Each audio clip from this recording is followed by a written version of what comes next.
I was 9 years old, my family got our first computer in our home. It looked something like this.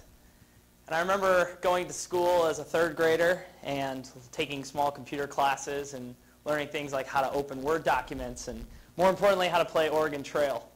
And I remember coming home with my family computer and being able to navigate it the best in the household. And I remember my mom and dad watching me play on it, just being amazed. When I was 9, I was able to navigate this computer. And for some reason, that dictated me as the technology leader in the household. And so even to this day, whenever anything in my house breaks, whether it be a DVD player or the computer or any form of technology, a cell phone, my parents immediately call me. Right? It kind of makes me feel like a child prodigy. Like I grew up in an era that just defaultly made me good at technology. When in reality, 95% of the time, when my family experiences an issue, I find the answer by Googling it and telling my parents what they could have easily found. See, what we've done with the new push for technology is that we've created this generation of technology-savvy gurus. We've said anybody born in the 1990s should be able to use technology. And not only should they be able to use it, but they should be able to show other people how to use it as well. I want to talk a little bit about Alicia today. Alicia is our technology teacher in my building. She does a fantastic job. She has a full teaching schedule. She teaches over 400 students in the elementary. But she's also in charge of helping our teachers implement technology in the classroom. New technology rollouts like ConnectEd and Google Sites for our teachers to use. When I asked Alicia how much training she had in technology, she said, "I'm a certified classroom teacher. I have never taken a technology class in my life." I said, "Alicia, that's interesting. How did you get this job?" She said, "I'm young, and they figured I could do it." Alicia's just a case example of, I think, what's a national trend now in education. We've talked a lot about it today, but when schools bring in technology, we constantly look for people to be the guinea pigs.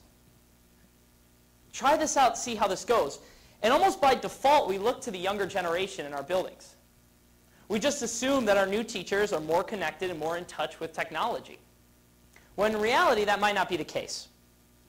I want to talk to you about a study done at Northwestern. At Northwestern, they looked at first-year college students.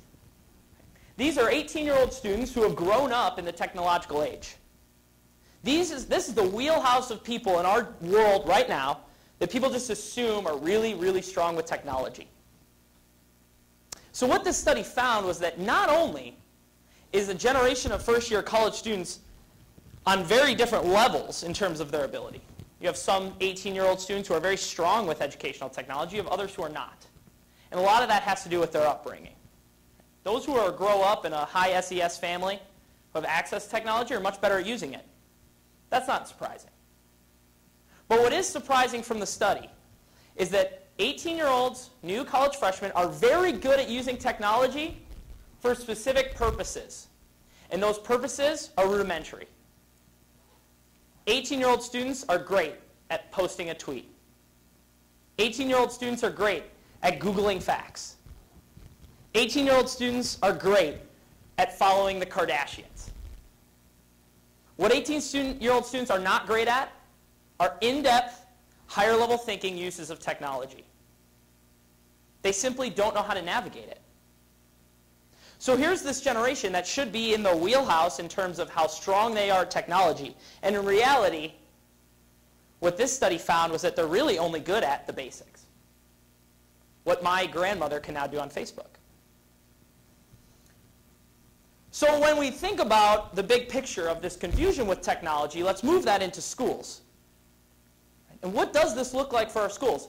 Boston College did a study where they surveyed nearly 3,000 teachers in Massachusetts to look for technology integration in the classroom. Part of the survey was identifying 0 to 5-year teachers, 6 to 10, and 10 plus. And what they found isn't overly surprising to an extent. The 0 to 5-year teachers were much more comfortable at navigating the technology, when you hand an 18-year-old or a 22-year-old teacher an iPad, they know how to turn it on. They know how to download apps. They can navigate the iPad.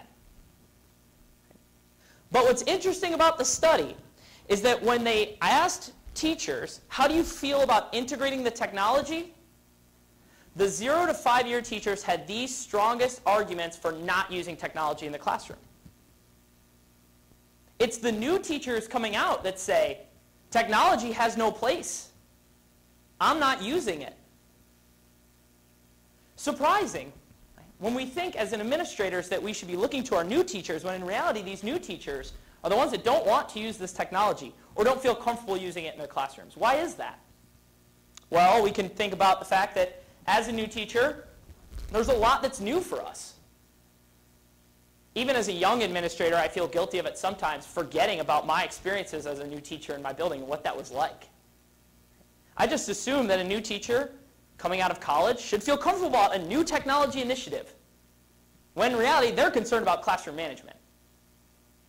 They're concerned about navigating their own curriculum and parent-teacher conferences that are coming up in 3 weeks.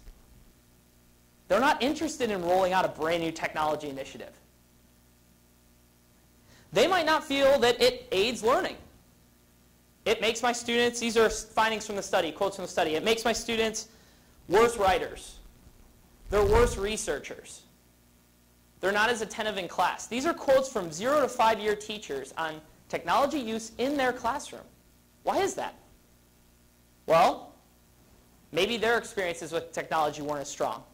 We've talked about that today, that we need more training, that the teachers that maybe they had 5 or 6 years ago didn't know how to use the technology. And so these new teachers who are passionate about education are remembering their own experiences and thinking to themselves, I don't want to do that to my kids. In reality, the strongest group of teachers to focus on for technology change and implementation in a building, 6 to 10-year teachers. They weren't identified as the strongest in terms of their comfort level in navigating it.